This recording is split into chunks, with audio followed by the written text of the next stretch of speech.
Hello students, आप सभी का ब्लॉक एग्ज़ाम इन्फो पर एक बार फिर से स्वागत है। देखिए, एक वर्ड है, कॉन्सेप्ट है फार्मूला। नॉर्मली हम जानते हैं कि फार्मूला वर्ड सुनते ही हमारे माइंड में एक सब्जेक्ट आता है मैथमेटिक्स।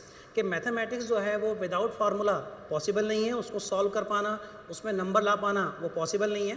लेकिन ऐसा नहीं है कि फार्मूला जो है वो सिर्फ और सिर्फ मैथ से जुड़ा हुआ है।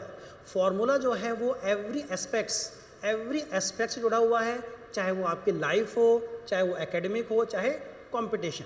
और अगर कंपटीशन की बात करें तो कंपटीशन में अगर आप फार्मूला लगाना सीख जाते हैं, उसका एक फार्मूला जानते हैं किसका, सक्सेस का, तो फिर आपके लिए राह क्या है, बहुत आसान हो जाती है।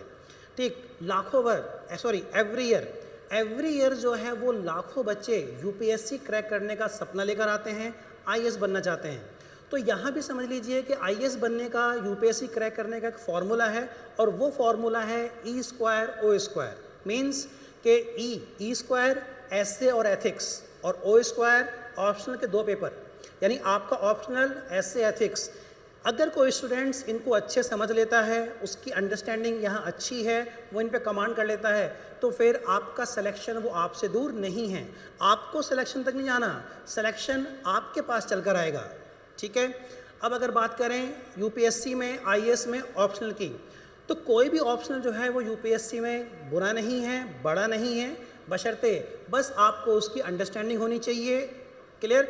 अगर आप किसी भी सब्जेक्ट की अंडरस्टैंडिंग रखते हैं, उसके कोर कॉन्सेप्ट को समझते हैं, तो हर सब्जेक्ट जो है वो आपका यूपीएससी ऑप्शनल में आपके लिए बेस्ट है।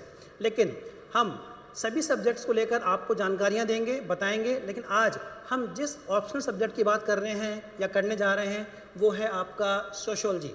क्यों सोशियोलॉजी जो है वो यूपीएससी में सभी स्टूडेंट्स का फेवरेट माना जाता है या फिर क्रूशियल और इम्पोर्टेंट माना जाता है। ठीक, best sociology optional IAS coaching. तो कोचिंग के बारे में तो बात करेंगे, लेकिन हम सोशियोलॉजी को लेकर कुछ कहाँ से शुरू करें, कैसे शुरू करें, किस तरह शुरू करें, उन पे भी डिस्कस करेंगे। देखिए, starting with sociology, where to begin. सबसे पहला आपको, ठीक, जिस सब्जेक्ट की आप तैयारी कर रहे हैं सोशियोलॉजी, उसकी अंडरस्टैंडिंग, यानी क्या डिमांड है, ठीक, क्या वो चाहता है, आपकी अंडरस्टैंडिंग किस लेवल पे होनी चाहिए। ठीक है। और इसकी शुरुआत बेसिकली बिगनर, मान लीजिए अगर आपका एकेडमिक रिकॉर्ड सोशियोलॉजी नहीं है, आप टेक्निकल बैकग्राउंड से या नॉन टेक्निकल से, तो फिर सोशियोलॉजी की अंडरस्टैंडिंग बेसिक समझना वो कोई मुश्किल काम नहीं होता। क्योंकि नॉर्मली भले ही हम एकेडमिक में सोशियोलॉजी लिए हों या ना, लेकिन हम सोशल तो है ना, तो एज ए सोशल हम उसकी थोड़ी बहुत बेसिक अंडरस्टैंडिंग और डिमांड्स वो हम जानते हैं। अगर हम उस पर फोकस होकर काम करें तो फिर इस सब्जेक्ट को समझना मुश्किल नहीं है। ठीक है। इसके अलावा अवॉइड ओवर थिंकिंग। आपको सबसे पहला तो ये सोचना है क्या कि भाई बहुत ज़्यादा हमें इस पर नहीं सोचना कि कहाँ से कंटेंट आएगा। बेसिकली हर चीज़, हर कंटेंट, बुक, टीचर, कोचिंग वो अवेलेबल है। बस आपको एक रेगुलर बेस पर डिसिप्लिन के साथ, ठीक है, एक टाइम पर आपको लगातार पढ़ते जाना है। जो टॉपिक आप कवर कर रहे हैं उस टॉपिक की अंडरस्टैंडिंग लेनी है। ठीक है। और उससे प्रीवियस ईयर क्वेश्चन जितना आप सॉल्व कर सकें उनको सॉल्व कीजिए, एनालिटिकल सॉल्व कीजिए, और टीचर से लगातार कंसल्ट करते रहिए। ठीक है। ओवर थिंकिंग बिल्कुल नहीं करनी है।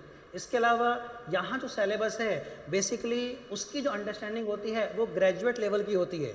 बस उस ग्रेजुएट लेवल की अंडरस्टैंडिंग को आपको करंट और अपना सिनेरियो जो आपके पास है, जो आप जानते समझते हैं, बस उसके साथ एक्सप्लोर करना है। ठीक है। और उसका जो मेन कोर कॉन्सेप्ट है उस पर फोकस करना है, उससे इधर उधर नहीं भटकना है।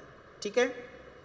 अब अगर सोशियोलॉजी को लेकर इस फील्ड में बात की जाए, ठीक, चलिए कुछ और बात कर लेते हैं। देखिए, sociology in UPSC preparation, importance of sociology, no doubt. ठीक, मैक्सिमम स्टूडेंट्स के लिए जो है ये सोशियोलॉजी फेवरेट बना हुआ है, क्रूशियल भी है। ठीक है। एक तरीके से कह लीजिए क्या कि आपके यूपीएससी सक्सेस में ये विटामिन उसका काम करता है। ठीक है ना। इसके अलावा बेनिफिट्स ऑफ सोशियोलॉजी, आपके मार्क्स बूस्ट करता है, स्कोरिंग सब्जेक्ट भी है। ठीक है। क्यों? क्योंकि नॉर्मली हम चाहें चाहे ना चाहें सोसाइटी के बारे में थोड़े बहुत अवेयर तो होते हैं। अगर उस अवेयरनेस को अंडरस्टैंडिंग के साथ जोड़ दें तो फिर नंबर लाना कोई बड़ी बात नहीं है। ठीक है। अब कैसे आप इसको अच्छा कर पाएंगे, उसके लिए आपको राइट कोचिंग ज्वाइन करनी पड़ेगी। ठीक है। आपको देखना पड़ेगा कि कहाँ पर, किस कोचिंग में, किस फैकल्टी कि लेक्चर आपको समझ में आ रहे हैं, ठीक है, किसका कंटेंट वो इजीली आपके समझ में आ रहा है। ये नहीं कि इसका कंटेंट बुरा है, कंटेंट सबका अच्छा है, बस आपको किस कोचिंग का, किस टीचर का कंटेंट वो समझ में आ रहा है, ठीक है। चलिए, इसके अलावा बताया आपको क्या, हाईली नॉलेज एक्सपीरियंस टीचर्स जो इस फील्ड में आपकी लगातार मदद करते हैं। अब इस फील्ड में सोशियोलॉजी को लेकर कुछ कोचिंग्स हैं जहां पर बच्चे जाते हैं, वो कोचिंग्स उनके लिए मेहनत करती हैं, बच्चे अच्छा परफॉर्म करते हैं। उसी कॉन्टेक्स्ट में अगर हम बात करें तो नंबर 1 पर analytics IAS, next centre for sociology, guidance IAS, Subraranjan IAS and Unacademy. ये वो कोचिंग है जहां पर आप सोशियोलॉजी ऑप्शन लेकर अपने करियर को उड़ान दे सकते हैं, अपनी सफलता मजबूत कर सकते हैं। आई होप स्टूडेंट्स आपको समझ में आ गया होगा। अगर फिर भी कोई डाउट है, कोई क्वेरी है तो आप हमें मैसेज कर सकते हैं। Okay students, thank you so much, have a good day.